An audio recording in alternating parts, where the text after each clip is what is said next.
A VPN, short for Virtual Private Network, is a privacy protection tool that is quickly becoming a must-have. But why do you need a VPN, and how does it work in the first place?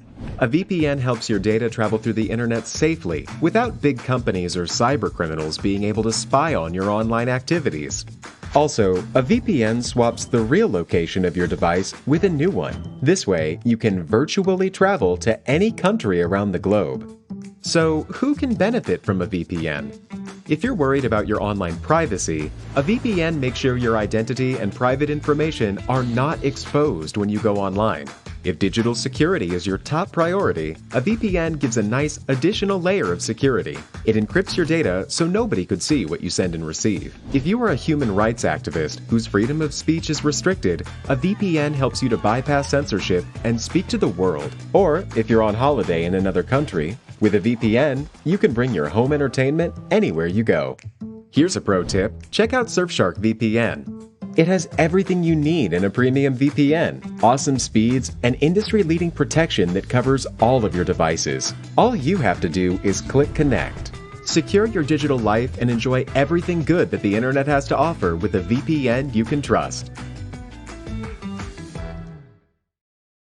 Click link in the description and get 81% discount for your first order. Choosing your mirrors. Use whole mirrors.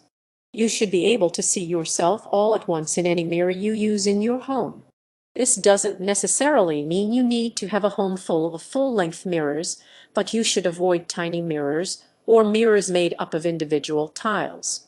You should be able to see your head and shoulders in the mirror at the same time. Don't use mirrors with distorted surfaces. You should avoid selecting mirrors with distorted surfaces. This also applies to mirrors with antiquated surfaces.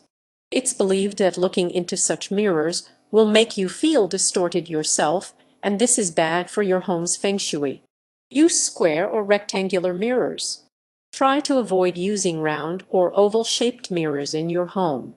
Square or rectangular mirrors are generally thought to be best for creating good Feng Shui. In the living room, for instance, you can place a rectangular mirror horizontally above the couch. Avoid broken mirrors. You shouldn't hang any mirrors in your home that are broken or cracked. If a mirror that's already in your house breaks, take it down immediately.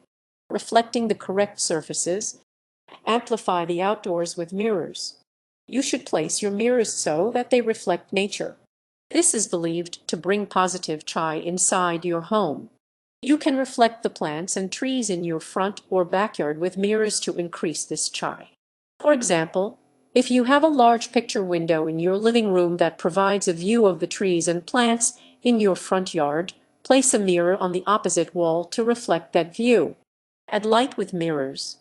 Using mirrors to reflect light from other areas of your home is believed to be good for your home's Feng Shui. Reflecting light in dark hallways is believed to be especially good for your home's chi. For example, you could hang a mirror near a window to reflect sunlight into a dark room or hallway.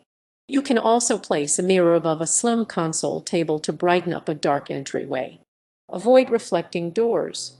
It is believed that reflecting doorways in a mirror sends good chi back out. Avoid reflecting doorways to keep your good chi in your home. Avoid reflecting certain surfaces and items. There are other miscellaneous surfaces and items you should avoid reflecting in your mirrors. This includes your bed, any flames, another mirror, or sharp corners in your home or furniture. Placing your mirrors.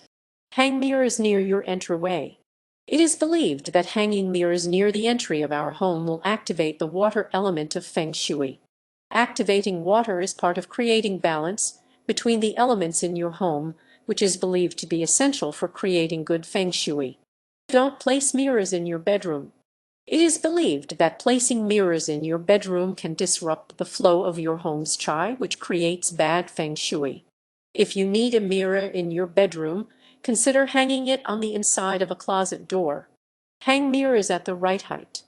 You should place your mirrors so that you can see your head and shoulders all at once. When deciding on the exact height, however, you should make sure the mirrors also won't cut off the head of the tallest person in the home. Keep mirrors out of the kitchen. Mirrors are believed to represent the element of water.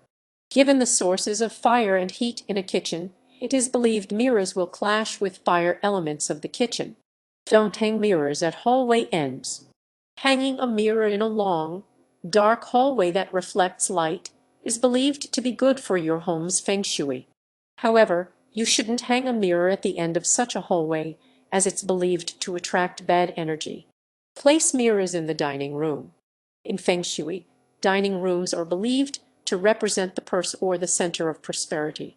Placing mirrors there are therefore believed to increase the good energy of a home.